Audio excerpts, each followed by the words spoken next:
1 जुलाई से जो इस फुटपाथ है इसी फुटपाथ पर हम इन बच्चों को एजुकेशन दे रहे हैं। पहले हमारे पास 5 बच्चे थे, अब 5 से 10, 10 से 15, अब 22 बच्चे हमारे पास हो गए हैं। देश का कोई भी बच्चा अशिक्षित ना रहे, ये सपना है भटिंडा में बतौर टीचर काम कर रहे हैं सुखपाल सिंह सिद्धू का, और उनके इसी सपने ने उन्हें गरीब बच्चों को पढ़ाने के लिए प्रेरित किया।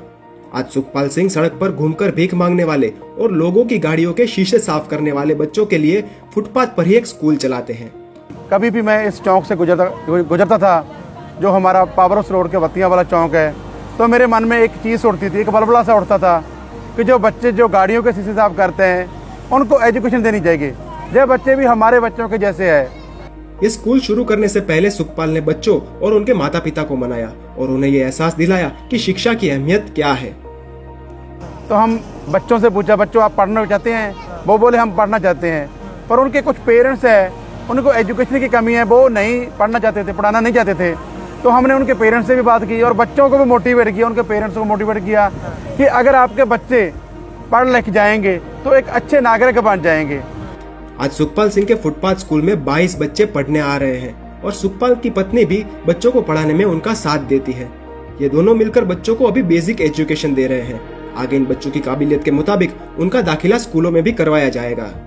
तो पहले तो बिल्कुल एक स्लेट थे, कोरी स्लेट थे ये बच्चे, अब काफ़ी कुछ सीख गए हैं। वैसे जैसे morning, good evening, good night, या किसी को विश करना, थैंक यू बोलना, वेलकम बोलना, काफ़ी शब्द ये बच्चे सीख गए हैं। सुखपाल ये स्कूल चलाने का खर्च खुद ही उठाते हैं और बच्चों को जरूरी चीजें भी दिलवाते हैं। किसी ने बोला कि आपको क्या जरूरत है, अच्छी तनख्वाह लेते हो आप और अपनी वाइफ को लेकर फुटपाथ पर चले जाते हो, क्या है आपको? मैंने कहा मेरे मन की इच्छा है, मन की खुशी है। सुखपाल सिंह का जो सपना है वो हर एक देशवासी का सपना होना चाहिए। सभी के सहयोग और साथ से ही देश में शायद ऐसा दिन आएगा कि गरीब से गरीब बच्चा भी शिक्षा से वंचित नहीं होगा। देश का कोई भी बच्चा अशिक्षित ना रहे, ये सपना है भटिंडा में बतौर टीचर काम कर रहे हैं सुखपाल सिंह सिद्धू का, और उनके इसी सपने ने उन्हें गरीब बच्चों को पढ़ाने के लिए प्रेरित किया। आज सुखपाल सिंह सड़क पर घूमकर भीख मांगने वाले और लोगों की गाड़ियों के शीशे साफ करने वाले बच्चों के लिए फुटपाथ पर ही एक स्कूल चलाते हैं।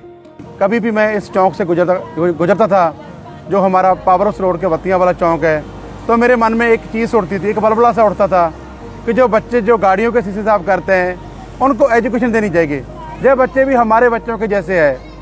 इस स्कूल शुरू करने से पहले सुखपाल ने बच्चों और उनके माता पिता को मनाया और उन्हें ये एहसास दिलाया कि शिक्षा की अहमियत क्या है। तो हम बच्चों से पूछा, बच्चों आप पढ़ना चाहते हैं? वो बोले हम पढ़ना चाहते हैं, पर उनके कुछ पेरेंट्स हैं, उनको एजुकेशन की कमी है, वो नहीं पढ़ना चाहते थे, पढ़ाना नहीं चाहते थे। तो हमने उनके पेरेंट्स से भी बात की और बच्चों को भी मोटिवेट किया, उनके पेरेंट्स को मोटिवेट किया कि अगर आपके बच्चे पढ़ लिख जाएंगे तो एक अच्छे नागरिक बन जाएंगे। आज सुखपाल सिंह के फुटपाथ स्कूल में 22 बच्चे पढ़ने आ रहे हैं और सुखपाल की पत्नी भी बच्चों को पढ़ाने में उनका साथ देती है। ये दोनों मिलकर बच्चों को अभी बेसिक एजुकेशन दे रहे हैं। आगे इन बच्चों की काबिलियत के मुताबिक उनका दाखिला स्कूलों में भी करवाया जाएगा। तो पहले तो बिल्कुल एक स्लेट थे, कोरी स्लेट थे ये बच्चे, अब काफ़ी कुछ सीख गए हैं। वैसे जैसे morning, good evening, good night, या किसी को विश करना, थैंक यू बोलना, वेलकम बोलना, काफ़ी शब्द ये बच्चे सीख गए हैं। सुखपाल ये स्कूल चलाने का खर्च खुद ही उठाते हैं और बच्चों को जरूरी चीजें भी दिलवाते हैं। किसी ने बोला कि आपको क्या जरूरत है, अच्छी तनख्वाह लेते हो आप और अपनी वाइफ को लेकर फुटपाथ पर चले जाते हो, क्या है आपको? मैंने कहा मेरे मन की इच्छा है, मन की खुशी है। सुखपाल सिंह का जो सपना है वो हर एक देशवासी का सपना होना चाहिए। सभी के सहयोग और साथ से ही देश में शायद ऐसा दिन आएगा कि गरीब से गरीब बच्चा भी शिक्षा से वंचित नहीं होगा।